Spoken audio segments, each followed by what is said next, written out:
Merhabalar sevgili Inside EVs takipçileri. Şu anda sizlere Maslak'tan E-Garaj'ın önünden sesleniyorum ve buraya bugün araçlara bakmaya gelmedik. Biraz daha ilginç bir şeye bakmaya geldik. Çok enteresan. Daha önce hiçbirinizin, hatta hiçbirimizin görmediğini düşündüğüm bir şeyi göreceğiz bugün. Hadi isterseniz içeri girelim, bakalım neleri göreceğiz.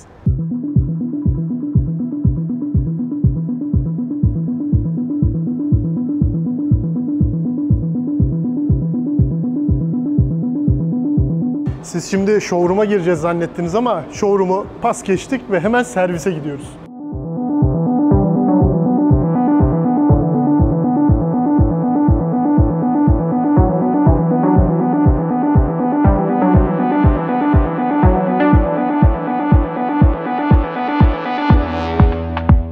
Evet arkadaşlar, şu anda Emir'le birlikteyiz. Emir kimdir? Bir E-Garaj'ın kurucu ortaklarından bir tanesi. İkincisi Inside EVs'de benim Motor 1'de yaptığım işi yapıyor. Şef editör. Evet. Değil mi? Evet. Evet, şimdi işi bilenine bırakıyorum ve size hem Emir'le hem de bu aletle baş başa bırakıyorum. Evet. Burada gördüğümüz şey bir Tesla motoru değil, bir Tesla tahrik ünitesi. Biz buna tahrik ünitesi diyoruz çünkü bu aslında aracın tekerleklerini tahrik eden ana unsur bu. Ve bu gördüğünüz performans tahrik ünitesi diyoruz buna. Bu büyük olan model ve 2012'den üretilenmeye başlayan 2012 Model S'lerden 2020'de yeni kasa olmak için biten ve daha yeni halini bilmediğimiz haline kadar, yani 2012-2020 arası tüm performanslı Model S'lerde ve Model X'lerde bu tahrik ünitesi kullanılıyor. Ve bu tahrik ünitesi tabii 2012-2020 arası çeşitli revizyonlar yaşadı ama bu gördüğümüz ünite 2015 modelden çıkma ve biz bunu 2015 model olan İstanbul'da olan bir araçtan değiştirdik. Çünkü bunda çeşitli antifriz arızalarından dolayı izolasyon sıkıntıları vardı. Ve bundan fırsattan istifade Hüseyin ustamızla birlikte bugün bu motorumuzu dağıtıp, bu tahrik ünitemizi dağıtıp nelerden oluştuğunu, nasıl olduğunu, nasıl çalıştığını size anlatacağız ki elektrikli araçların motorlarıyla ilgili, tahrik üniteleriyle ilgili daha net bir fikir verebilmek için. Şimdi öncelikle bu tahrik ünitesi 3 ana parçadan oluşuyor. Gördüğünüz gibi oldukça kompakt bir tasarım var. Birinci parçası invertör, elektronik kısmı, güç elektroniği kısmı. İkinci parça motor, tahrik unsurunu sağlayan dönen kısım. Üçüncü parçada elektrikli araçlarda olmadığı zannedilen, aslında yanlış ifade edilen şanzıman. Elektrikli araçlarda da aslında şanzıman var ama sadece bu kadar küçük, kompakt bir şanzıman. İlk olarak invertörden başlarsak, bataryamızdan gelen elektrik, DC elektrik, bataryada saklanan elektrik, buradan 400 volt yüksek gerilim kablolarıyla motora besleniyor ve buradan cıvatalanıyor. Buradan giren elektriğimizin artı eksi, burada da tabii ki düşük kontroller için, düşük gerilim kontroller için bir beyin bağlantısı var. Zaten biz bunu dağıtılmış haliyle idareten topladık. Bunu dağıttığımız zaman invertörümüzün içini göreceğiz şimdi açtığımızda. Evet. İnvertörümüzün görevi arkadaşlar, bu kısımdan gelen artı eksiği, yani 400 volt DC'yi 3 faz için, her biri için ayrı elektronik kart var. 3 faz alternatif akıma bölmek, çünkü kullanılan motor alternatif akımla çalışıyor ama bataryada saklanan elektrik DC. Dolayısıyla bu çevrimin yapılması için burada üçlü bir invertör grubu var ve bu invertör grubunda, bakın dokunma hissiyatını size veremeyecek olsam bile parmağımdaki izden anlayabilirsiniz. Burada ilginç bir uzaylı madde var. Buna böyle uzaylı sümüğü diyoruz biz kendi aramızda. Bunun amacı burada elektronik anlamda çok yüksek güç. Çünkü bu motor, bu tahrik ünitesi 650 beygire kadar üretebiliyor güç olarak, doğru batarya kullanılırsa. 17.000 devir çevirebiliyor. İnanılmaz yüksek tork değeri var. P100'deyi sıfırdan 100'e 2.4 saniyede çıkartan motor tahrik ünitesi bu. O yüzden buradaki geçen gücü izole etmek için güzel bir yalıtkan olarak IGBT'lerin arasında bu yapışkan kullanılmış. Gördüğünüz gibi giren DC'yi 3 faza bölüyor. 3 farklı faz var. Her bir faz kendi kartıyla inverte ediliyor, yani DC'den AC'ye çevriliyor. Ve burada o kendi sihirini yaptıktan sonra bu içeriden motor tarafına besleniyor ve buradan şimdi söke söke gideceğiz arkadaşlar.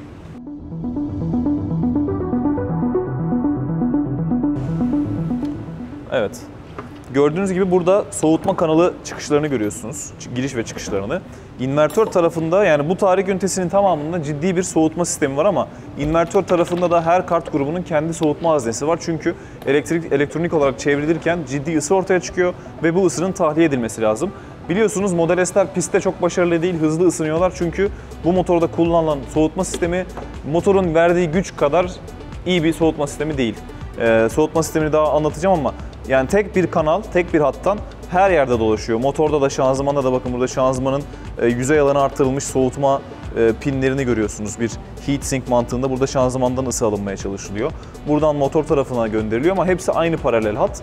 Dolayısıyla bir süre sonra yetersiz kalıyor. Zaten yeni nesil motorlarda Tesla'nın çözmesini beklediğimiz problem bu. Bu motor çünkü hızlı ısınıyor. Ama elektrik çevrildikten sonra yüksek gerilim motor tarafına veriliyor. Şimdi şanzımanı açıp ufak ufak motor tarafında anlatalım.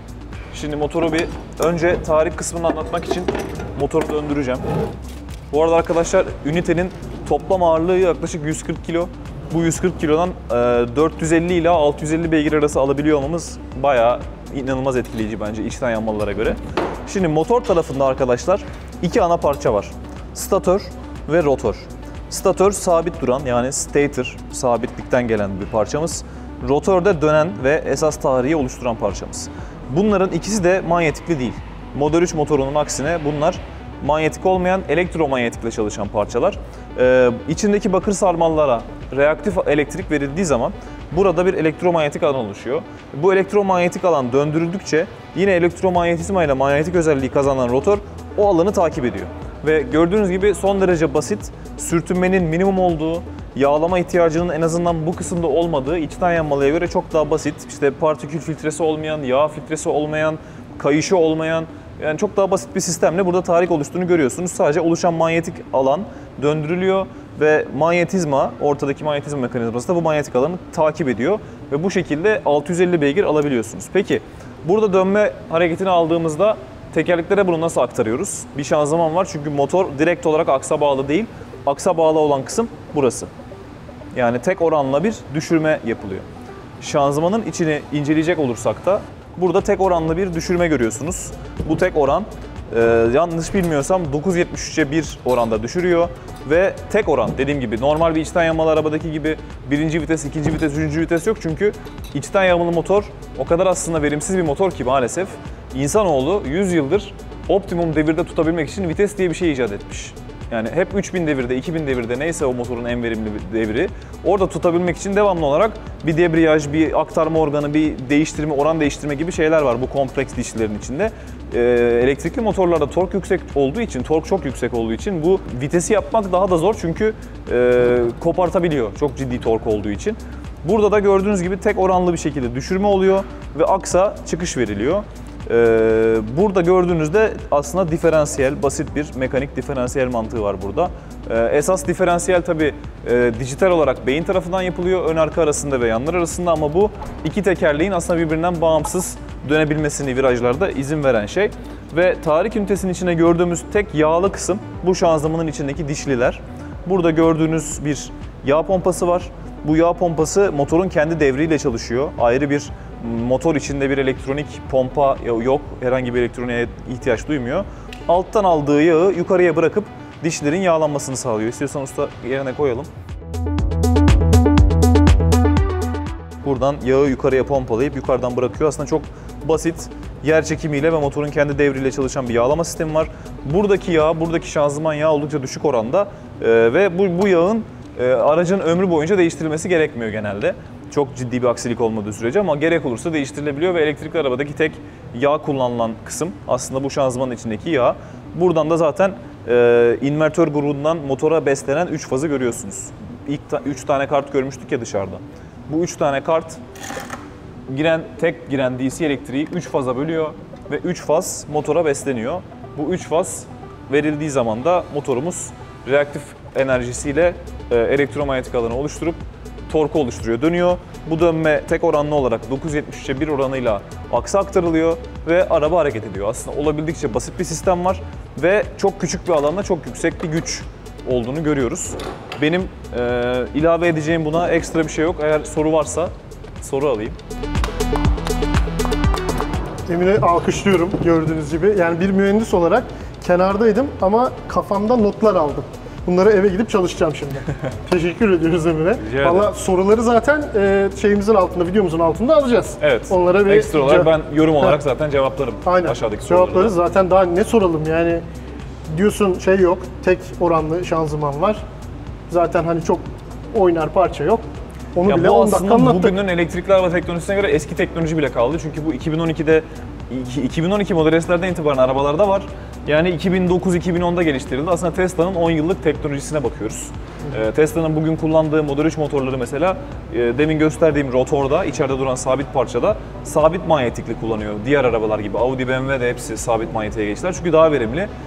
Ama tabii içeride kullanılan manyetikler nadir elementler oldukları için biraz çevreye duyarlılıkları ile ilgili soru işaretleri var. Onda da işte manyetikleri aldıkları madenlerle ilgili etik anlaşmalar vesaire açıklamalar yapıyor firmalar ama esas amaç motorlardaki ve pillerdeki nadir elementleri olabildiğince aşağı çekmek. Yine de buradaki motordan sonra Model 3'teki sabit manyetikli motorları çok daha verimli yaptı. Ha, diyeceksiniz ki zaten verimli değil mi? Son derece verimli.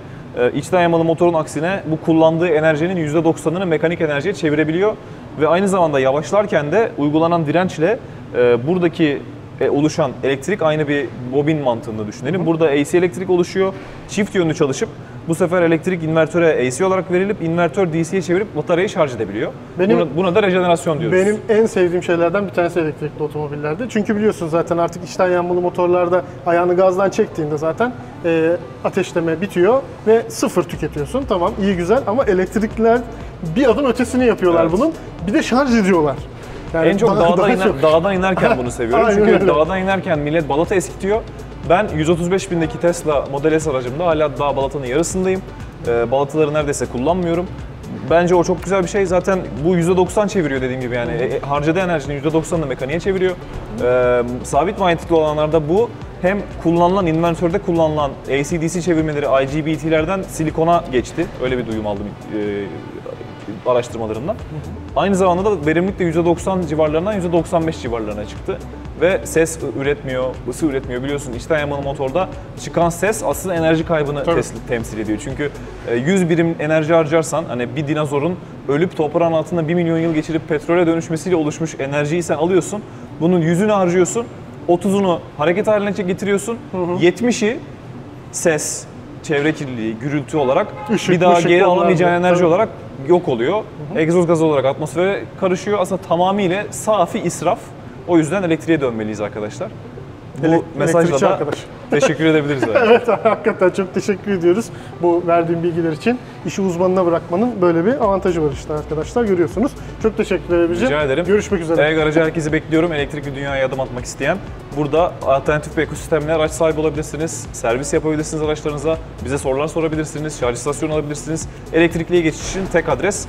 Gitar için tünel neyse Taksim'de, elektrikli araba için de Maslak'ta E-Garaj olur diyebiliriz. Vay be diyoruz ve kapatıyoruz yani. Süper kapanış oldu. Hadi görüşmek üzere. Görüşürüz.